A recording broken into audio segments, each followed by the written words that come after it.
EBS 중학과학 자유탐구의 친절 가이드 김정아 선생님입니다. 반가워요, 우리 친구들. 자, 여러분들 TV 광고를 보시면요, 세탁세제에 관련된 광고들이 정말 많이 나옵니다. 이걸 넣으시면 한 번에 묵은 때가 싹 빠지고요. 이 세제를 넣으면 색깔 없이 더 선명해져요. 뭐 이런 내용들의 광고들이 정말 많이 나오는데 그 광고를 보면 정말 많이 깨끗해질 것 같죠? 사실은 세제 없이 빨았을 때보다 세제를 넣고 세탁을 했을 때 훨씬 더 깨끗하게 빨리는 건 맞기는 해요. 그런데 이런 세제 여러분들이 보면서 늘 배우고 들어왔죠. 분명히 저런 것들이 우리 몸에 그렇게 좋지만은 않을 거다라는 걸 분명히 여러분들이 알고는 계실 건데 이 내용을 자유탐구 주제로 선정한 친구들이 있다고 하네요. 우선은 화면으로 만나보고 그 자유탐구 이야기 해보도록 할게요. 오늘의 출연자 유승혁, 한민호 학생. 이들이 잡은 탐구 주제, 세탁세제가 우리 환경에 미치는 영향. 바로 우리가 가정에서 사용하는 각종 세제가 얼마나 환경에 심각한 피해를 입힐 수 있는지를 탐구한 것이다. 특히 세탁세제가 사람 피부에 미치는 영향을 조사하기 위해 돼지 껍데기 실험까지 진행했다는 두 학생의 탐구 보고서. 지금부터 직접 만나본다.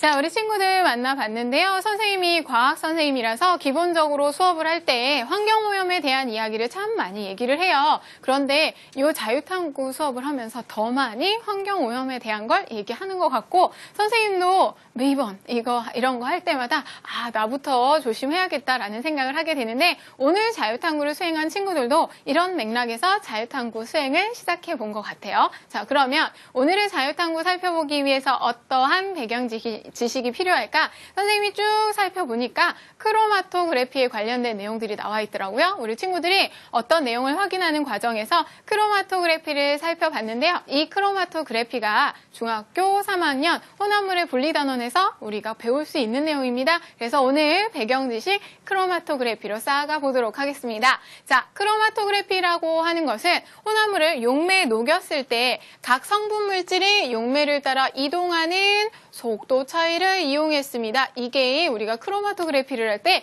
가장 중요하게 포인트로 잡는 내용이거든요. 우리가 기본적으로 가장 많이 하는 게 종이에다가 점을 찍어서 이 점이 올라가는 속도차를 이용을 합니다. 여러분들이 보시면 흡착력이라는 게 크로마토그래피에 나오게 될 거예요. 흡착력이 큰 것일수록 잘 붙어 있으려는 성질이기 때문에 잘 안 올라갑니다. 그래서 흡착력이 작은 게 많이 올라가고 흡착력이 큰 게 적게 올라가요. 이렇게 해서 전개율이라는 걸 계산해내서 여러 가지 몇 가지 종류의 혼합물이 섞여 있다라는 거, 성분 물질들이 섞여 있다라는 걸 확인하는 게 바로 크로마토그래피죠. 근데 이런 크로마토그래피 실험 장치를 하실 때 여러분들이 많이 하는 장치는 바로 이 장치입니다. 근데 이거를 아무렇게나 하신다고 해서 다 되는 건 아니고요. 몇 가지 주의하실 점. 용매가 있으면 용매보다 점을 찍은 건 살짝 위로 올라가셔야 돼요. 한 0.5cm 정도 올라간 위치에 있어야 되고 이 점이 용매에 잠기면 절대로 안 됩니다. 또 색소점, 내가 관찰하려는 점을 찍으실 때는 점 자체를 작게, 최대한 작게 찍으시되 진하게 찍어야 돼요. 너무 어렵구만.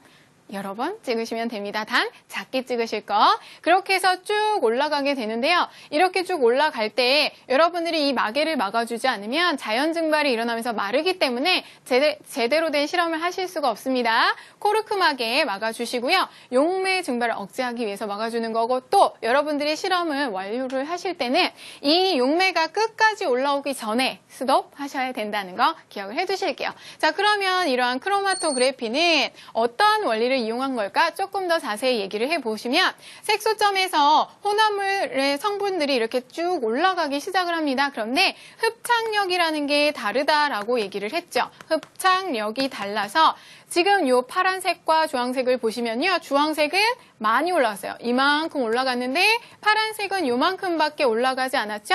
흡착력의 크기를 비교해 보시면 파란색이 주황색보다 더 커요. 그래서 잘 딸려 올라가질 못합니다. 이렇게 혼합물들의 성질이 다르기 때문에 이렇게 나타나는 층을 가지고 우리는 혼합물의 개수를 확인할 수가 있는 건데 이러한 크로마토그래피는 그렇다면 어떠한 특징을 가지고 있을까? 여러분들 이 특징 문제가요. 정말 특징이 문제로 많이 출제되는 내용들이거든요.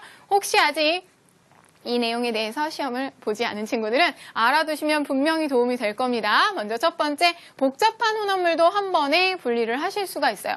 크로마토그래피 자체가 그냥 점만 콩 찍어 놓으면 10개가 섞여 있으면 10개가 쭉 나타나게 돼 있습니다. 그래서 어떤 복잡한 혼합물도 쉽게 분리할 수 있다는 거 알아두시고요. 또 매우 적은 양의 혼합물도 분리가 가능합니다. 점만 찍으면 되거든요. 점 찍을 수 있는 양만 있으면 충분히 분리가 가능하고요.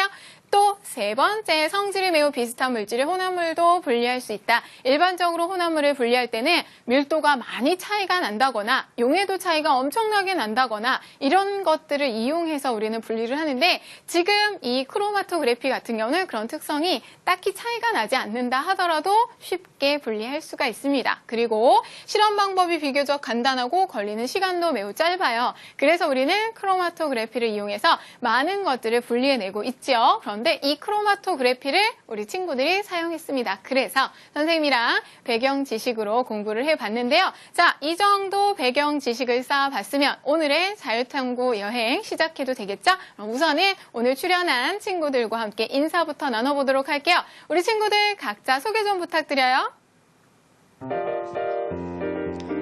안녕하세요. 저는 상동중학교 3학년 유승혁입니다. 안녕하세요. 저는 상동중학교 3학년 한민호입니다. 씩씩한 자기소개 잘 들어봤고요. 우리 친구들이 이번 자유탐구 주제를 선정한 동기가 분명히 있겠죠? 우리 주변에서 세탁세제가 안 좋다 얘기는 하는데 어떠한 동기를 가지고 이번 자유탐구를 수행했는지 다른 친구들에게 이야기 좀 해주도록 할게요. 워싱턴대학 토목 환경학과 앤 스타인만 교수는